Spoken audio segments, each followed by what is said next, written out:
मेरे मित्रों, आज मैं इंटर की पहली क्लास आपके लिए डाल रहा हूँ और यह क्लास आज शुरू हो रही है। इसमें आपको केवल आज मैं परिचय दूंगा, यानी परिचय जो अंग्रेजी की शुरुआत है, इंग्लिश ग्रामर की जो स्टार्टिंग है, प्रारंभिक स्थिति है, वो क्या है। तो अंग्रेजी ग्रामर जो ग्रामर है, ग्रामर का मतलब होता है व्याकरण। बेटा, ये व्याकरण है। व्याकरण का मतलब होता है यानी शुद्ध लिखना, शुद्ध बोलना और शुद्ध पढ़ना। ग्रामर यानी किसे कहते हैं?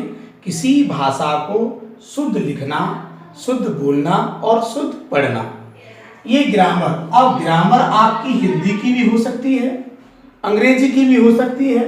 मैं आपको अंग्रेजी की ग्रामर प्रारंभ कर रहा हूँ। अंग्रेजी की ग्रामर में मैं आपको प्रारंभ करूंगा तो सबसे पहले आता है लेटर। लेटर का मतलब क्या होता है? अक्षर। कोई पूछता है कि अक्षर है क्या? अक्षर, ये अक्षर कहां पाए जाते हैं? अक्षर होते हैं अल्फाबेट में। अल्फाबेट यानी वर्णमाला, और वर्णमाला में अक्षर, यानी अक्षर के माध्यम से ही सब कुछ निकलता है। अब ये अक्षर जो है, यानी अक्षर किसे कहते हैं? तो मैं कहूंगा लेटर, यानी मैं कहूंगा कि किसी भी भाषा की सबसे छोटी इकाई, किसी भी भाषा की सबसे छोटी इकाई को लेटर कहते हैं, यानी अक्षर कहते हैं। किसी भी भाषा की सबसे छोटी इकाई, छोटी इकाई को अक्षर यानी लेटर कहते हैं। क्या कहते हैं? लेटर। बेटा, ये लेटर इकाई का मतलब एक, यानी एक होना चाहिए। मैंने कहा, जैसे मान लीजिए मैंने कहा ए, बी, सी, डी, यानी डॉट्स जेड, यानी ए comma B comma C comma D से लेकर के जेड तक, ये क्या सब लेटर है, अक्षर है। ऐसे मैंने कहा हिंदी की वर्णमाला अ, आ, ए, यानी अंत तक ज्ञान, ये सब क्या है? लेटर। ये लेटर है। इसके बाद आपका निकलता है, लेटर से बनता है, वो होता है आपका वर्ड। वर्ड का मतलब क्या होता है? यानी शब्द।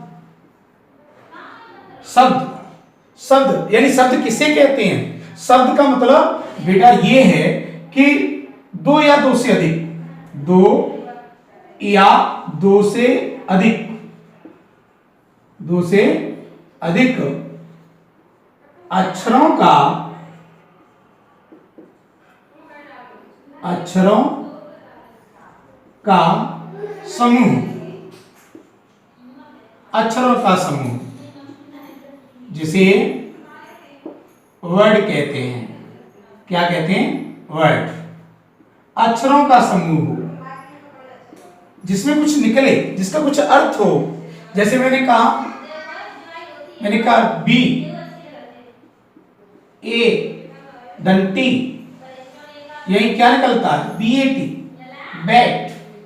इसका मतलब क्या है? यानी बल्ला, बैट। ऐसे ही आप हिंदी में ले सकते हो। मैंने कहा अ, धन ब, निकलता क्या है? अब, शाब्दिक अर्थ, अब, जिसे कुछ मालूम पड़ता है।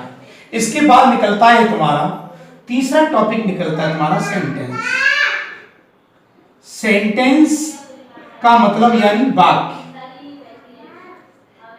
अब कोई कहता है कि ये वाक्य क्या है? अब वाक्य के बारे में नहीं पढ़ा तुमने, अब ग्रामर पढ़ोगे साहब, अंग्रेजी पढ़ रहे हो, तुम्हें ये आता नहीं, ये है क्या है? तो ये तो बताना पड़ेगा भाई, सेंटेंस है क्या। आपको पूछा सेंटेंस ये है, चलो भाई सेंटेंस ये मान लिया, लेकिन सेंटेंस कितने प्रकार के होते हैं, सेंटेंस की स्ट्रक्चर क्या होती है। सेंटेंस दो प्रकार से वर्गीकरण किया जाता है, यानी सेंटेंस यानी इसका मतलब होता है वाक्य। अब कोई कहता है कि वाक्य है क्या, तो वाक्य कहेंगे यानी शब्दों का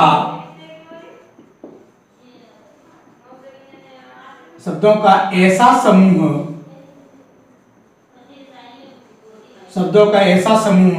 जिसका अर्थ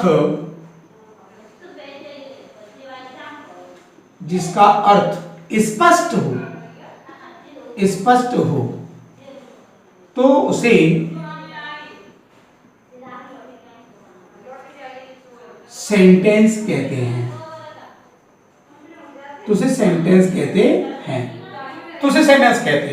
जिसका अर्थ स्पष्ट हो, अर्थ स्पष्ट हो तो उसे क्या कहेंगे, सेंटेंस। जैसे मैंने कहा क्या है, मैंने कहा Ram is going to Kanpur.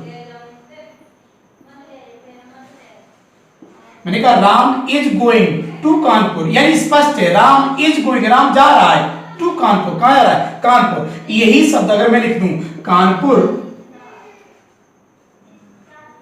Two is Ram going, इसका मतलब क्या हुआ, नॉट सेंस, यानी जब इसका कोई अर्थ नहीं है तो ये वाक्य नहीं है, ये वाक्य है।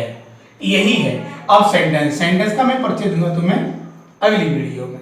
सेंटेंस की स्ट्रक्चर क्या होती है, सेंटेंस का काइंड्स क्या होता है, यानी हमें कौन सा स्ट्रक्चर कहाँ से पढ़ने मिलती है, हम स्ट्रक्चर को कहाँ यूज करते हैं, और दूसरी बात ये है कि हमें सेंटेंस काइंड्स ऑफ सेंटेंस है तो इनका क्या महत्व है, इन्हें कहाँ प्रयोग करते हैं, ये आपको अगली वीडियो में। Good bye.